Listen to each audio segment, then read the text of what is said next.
Établie le 25 octobre 1970, les relations diplomatiques entre la République de Côte d'Ivoire et le Saint-Siège demeurent intenses et excellentes. Les visites officielles et les importantes décisions prises par les autorités des deux pays au fil des années en sont les témoignages éloquents. En effet, Sa Sainteté, le pape Jean-Paul II, a effectué en Côte d'Ivoire au total 3 visites. Le premier voyage apostolique remonte à 1980.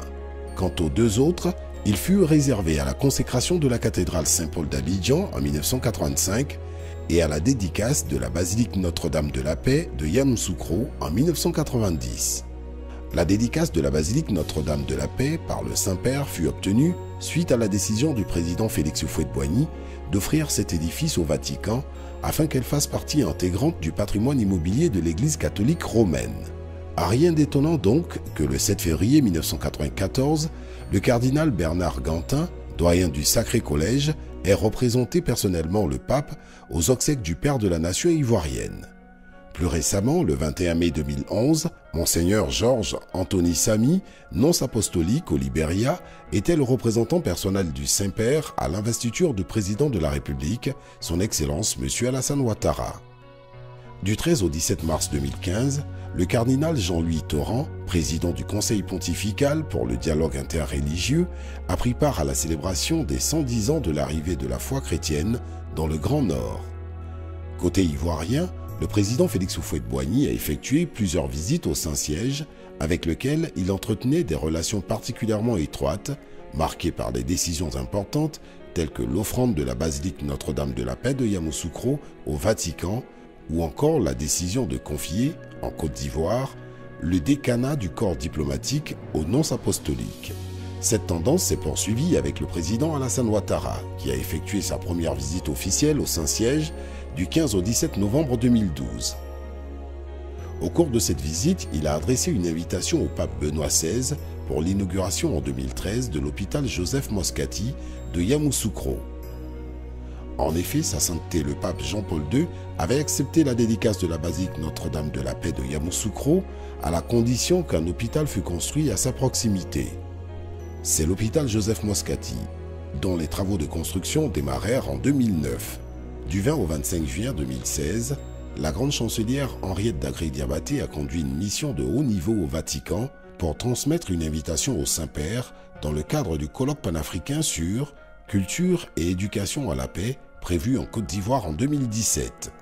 Dans l'interview qui suit, Monseigneur nonce apostolique depuis octobre 2013 nous dit davantage sur cette coopération particulière, beaucoup plus orientée vers la religion, la culture et le social.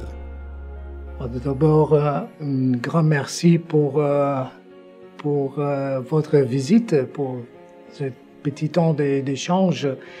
Et oui, je pense que la coopération politique et culturelle, éducative, sociale, ainsi que sur le plan religieux, et la coopération demeure toujours très bon. Et nous pouvons dire en effet que cette coopération existe depuis plus d'un siècle, dans le sens que les religieux, les religieuses qui sont arrivés à Sini d'abord, puis à Bassam, et tout le long de la lagune Ébriée, on établit aussitôt de petites écoles, des centres de santé. Et il a été de même très vite au nord, à l'est, à l'ouest, au centre du pays. Et ces œuvres sociales ont été créées et ont fonctionné avec la bénédiction et l'appui financier du Saint-Siège, qui a donné toujours beaucoup d'importance à la coopération dans le domaine de l'éducation et de la santé. Et c'est ce que nous souhaitons d'avoir avec tout le peuple, en effet. Et nous avons aujourd'hui un vaste réseau d'établissements maternels, primaires, secondaires, professionnels, sans oublier l'unité universitaire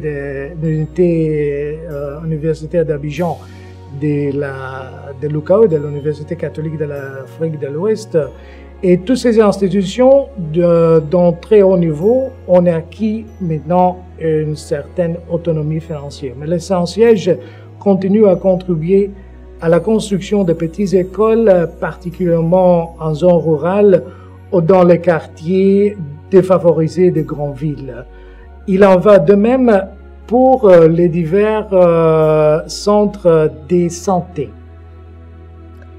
Il est vrai que même si cette coopération avait commencé avant l'indépendance, elle s'est fortifiée encore plus avec l'établissement des relations diplomatiques, avec l'ouverture de la nonciature apostolique ici à Abidjan, de l'ambassade de la Côte d'Ivoire près du Saint-Siège. Et la présence, nous pouvons dire la présence simultanée de la nonciature à Abidjan, de l'ambassade au Vatican, a permis une relation plus stable sur le plan des coopérations internationales, régionales et internationales à faveur de droits de l'homme, à défense de la dignité de chaque personne et surtout les personnes plus vulnérables. Et bien sûr en faveur d'un dialogue entre les cultures et entre les religions. Sans oublier bien sûr la défense de la nature, notre maison commune. Et comme vous semblez l'indiquer dans votre question, le Saint-Siège n'entretient des coopérations ni commerciales ni militaires, on peut dire. Et notre coopération avec tous, nations, gouvernements, peuples, naît de la vision de fraternité universelle et de bien commun et de bien commun qui est à la base de l'existence du Saint-Siège. Et c'est avant tout la coopération politique et en faveur de la paix et en faveur du développement durable de toutes les nations. Et cette coopération pour bâtir une civilisation de la rencontre, une civilisation de partage, de la fraternité au bénéfice de tous les citoyens, sans aucune distinction. Et dans cette perspective, nous devrions mentionner aussi de façon particulière la collaboration pour la protection des enfants, des femmes, de migrants et des victimes de la guerre et de jeunes en quête d'emploi. Je pense que quand on parle de la coopération entre le Saint-Siège et la Côte d'Ivoire, on se souvient immédiatement de la basilique Notre-Dame de la Paix. Et c'est un symbole d'une beauté unique, une oasis de sérénité qui attire toutes les personnes de bonne volonté. Mais la basilique ne saurait être en musée. C'est une réalité au service de la Côte d'Ivoire, au service de la paix, avec à côté, aujourd'hui aussi, un hôpital formidable et au service des malades. Et vous savez, la paix. Nous devrions prier le Tout-Puissant pour le don de la paix. Après la prière, nous transmettre la force d'être baptiseurs de paix, et nous ouvre le cœur sur les besoins de nos frères et sœurs. Et c'est dans cette vision que l'hôpital Saint-Joseph Moscati de Yamoussoukro, qui appartient à la Fondation internationale Notre-Dame de la Paix, devient une expression de l'engagement social de la basilique, de notre coopération alors. Et je voudrais remercier en ce moment, remercier sincèrement Son Excellence le Président de la République pour son soutien constant, de même que Madame la Ministre de la Santé pour l'attention avec laquelle elle suit l'hôpital Moscati. Nous sommes appelés, je crois, à raffermir le moyen à notre disposition, surtout dans le domaine de l'éducation et de la santé. Le soutien à la jeunesse aussi, et l'assistance aux plus démunis, l'engagement en faveur de la paix.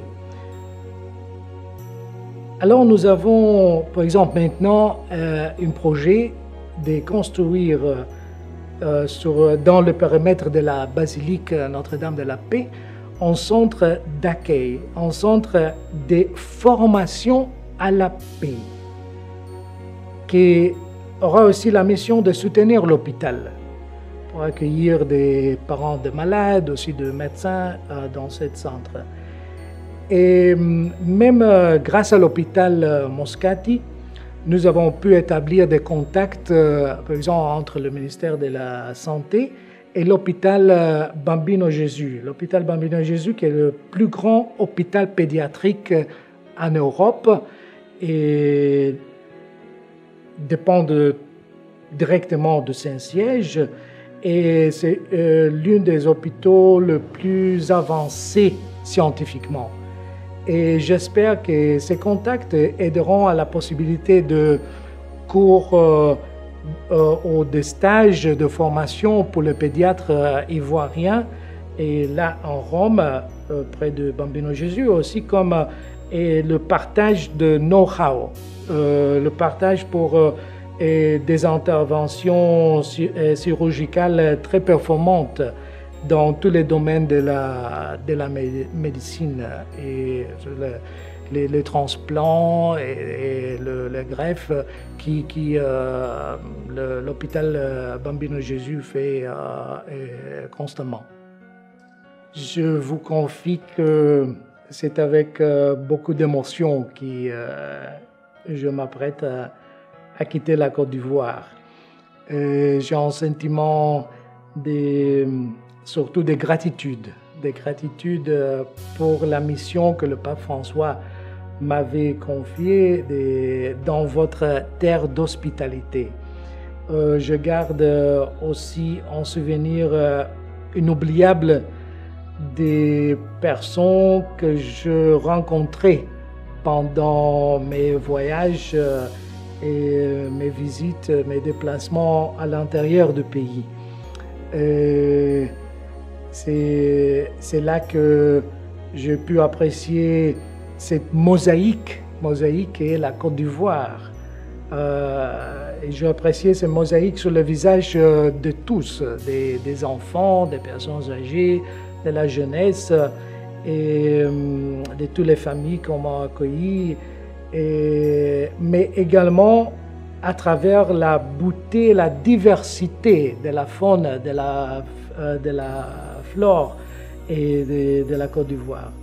Et alors je peux dire que c'est la joie de vivre, la résilience et l'accueil sincère en famille que je garderai toujours dans mon cœur. La Côte d'Ivoire que vous avez aimée vous dit au revoir et voudrait voir en vous l'un de ses ambassadeurs près le Saint-Siège. Je vous remercie.